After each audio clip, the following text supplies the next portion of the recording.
খালা তুই কিরকম আসলি আমাকে বাড়ি খালা? এই তো কইস নি আর ঘুম ভাঙে না আমার। যে ঘুম ভাঙা দেবে ঘড়ির কাটার মতো ছিল আমার মা, এই দুনিয়াতে চলে গেছে। আমার ঘুমিতে ডাকার আর কোনো লোক নেই খালা, তাই আর ঘুম ভাঙে না। যার দুনিয়ায় মা বাপ আছে তার বাড়ি ঘড়ির কাটা আছে, আর যার দুনিয়ায় মা বাপ নেই তার ঘড়ির কাটা ভেঙে গেছে। একটা কথা বলি তালি, এখন মার মারবো বুঝতেছস? এখন বোঝ যে মা বড় না বউ বড়। আল্লাহ রে, মার মতো দুনিয়ায় জিনিস কিচ্ছু নেই। পাকিস্তান কি বউ নিতে পারে?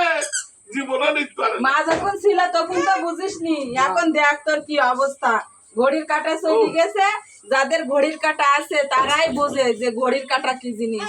তা যাদের মা বাপ বেঁচে আছে তারা সবাই বলে আলহামদুলিল্লাহ। আর এই ভিডিওটা যাদের ভালো লাগবে লাইক কমেন্ট শেয়ার করে পাশে থাকবেন ইনশাআল্লাহ।